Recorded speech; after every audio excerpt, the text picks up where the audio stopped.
How's it going, guys? Welcome to my first video of my new YouTube channel. I've never done YouTube before. This is Mower-shop-madness, also known as Mason's Mechanic Shop.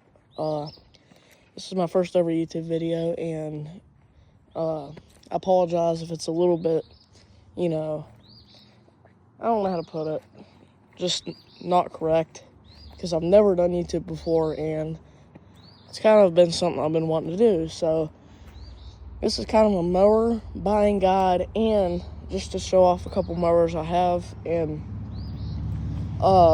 these are really nice mowers, and I have a lot of good things to say and a lot of bad things to say about them, but maybe y'all have some different opinions. You can just drop a comment down below, and I'm sure I'll comment back and tell you guys if you need something, just ask me, because I'm really good at working on them as well.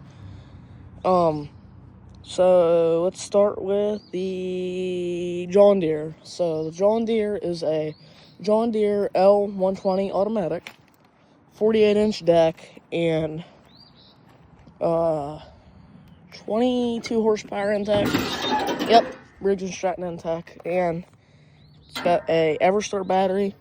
It's missing a lens on the headlight there. But what else we got on this bad puppy? I'm pretty sure they are, these aren't the best model year of John Deere, and I'm saying that stupidly, but of course the older ones are better, but these ones have problems. Don't mind the zip ties on the wiring. These ones mainly have transmission problems, and they slow down when you mow with them for about an hour, and that's not like from the factory, but over time they begin to wear out, and they need maintained, and they need replaced. And I have something to talk about. So the mounting places on these are really strong. Oh yeah, by the way, I'm going to be completely restoring this. I don't know if you want to say completely, but I'm repainting, as you can see. And down here, I got me some rust I'm going to have to sand off. This also has chains on it. I'll get to the pricing at the end on how much I paid. You won't believe it, but this thing has a hydrostatic, of course. I mean, you can't go wrong with the old hydrostatic. It is a John Deere, yep. Can't remember how many hours it has. I think it's 229.9 hours. Yep, and it's electric PTO, which I am a big fan. I have a love-hate relationship with electric PTOs, and I'll talk about that in a second as well. But I just did oil change on this bad boy. Oil change, fuel filter, air filter, pre-filter, and spark plugs. And a lot of things I have to say about this intake on here. I would say this is something you got to watch out for on these, is the fuel pump. It's just a big thing to deal with whenever you're maintaining your lawnmower, and it could be also a big reason why your lawnmower is not running, and that's just something you have to look forward to on changing. Maybe once every 2 or 3 years. I mean, that's just depending. If it ain't broke, don't fix it. But I mean, with me, I have a bunch of these laying around, so I'd rather just replace them than dealing with that. Because I know that most of the time that it's the fuel pump if you're not getting fuel sucking up here, unless it's your fuel filter or you have a clog in the tank. And I've had to deal with a clog in the tank. It is not fun. I repainted the exhaust and the exhaust cover, and what else do we have? Oh yeah, so that's actually about it. That's what else we have. It's mainly, I will have to say, the deck on this is not as beefy as the Husqvarna's. I'll show you here in a second. I replaced the deck belt. So when I got this, it was all seized. Almost every pulley. There was one spindle that was not seized, but even the idlers were seized, and we got it all unseized without having to replace anything. So, still, Now we're working our way over to the Husqvarna YTH-2348, and it's a beast, but there's some downsides to this beast. First good thing about it is 48-inch cut. Another good thing about it is it has a 22 horsepower Intech V-twin, and you may be like, Mower-shop-madness. Why does it have YTH 2348 when it's supposed to have a 23 horsepower in it? And that's because I swapped this motor out, and the other one had water in the gas, right? And it's because somebody drilled holes in here, right?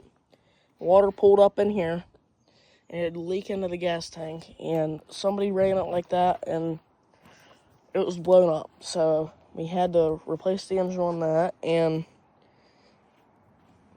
that's about it with this, actually. I just had to replace the drive belt as well, but the seat's pretty bad compared to the John Deere on the, but yeah, I will have to say the Husqvarna has a beefier deck than the John Deere.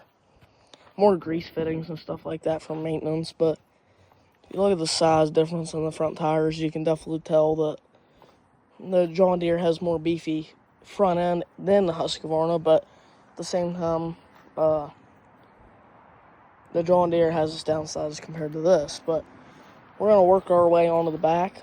We got tire chains on this bad boy. This is another thing that you want to look out for. Lows. But that's not too big of a deal. It just depends on how it was taken care of and all that stuff. But see these mounts down here for the transmission, right? My grandpa actually had one of these Husqvarnas, and he mows some pretty steep hills, and it broke on him, the transmission mounts, and that's I had to, so this is basically my grandpa's mower. Well, the only thing that it is just the engine and transmission, but the mounting broke on the other frame, so I had to switch everything to this frame, and he wanted this frame because of the gas tank and all that. It had a beefier deck on it too, and I had to convert this from a manual PTO deck to a electric PTO. It was kind of just like a plug-and-play system because all the wires that you needed on this engine for an electric PTO were already in there. So you just plugged it in, it works. That's about it with this thing, but it's got pretty good blades on it. This is just like a review for buyers, and these both have electric PTOs. I'll show you some different options here in a second during this video, but yep, this is a sweet little mower. I wouldn't say little because it's 48, but I have a little mower to show you guys here in a second. But the tire chains, I do recommend. My grandpa taught me how to do the springs on tire chains, trampoline springs, and trampoline springs are about the best tire chain tensioners, you could say, I guess. But see, with this John Deere, I don't even know. I didn't put these on. It came with it. But so, let's talk about the price of the John Deere first. I bet you guys couldn't even guess what I got this thing for. It was a steal.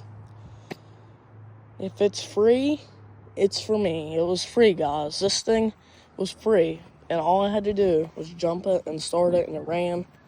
And I'm doing a full restoration on this. You can't really say full, though, because, all I'm doing is sandblasting all the rust and sandblasting the paint where it's bubbling. And I went to John Deere, bought some John Deere paint, green, and I was going to sandblast the deck.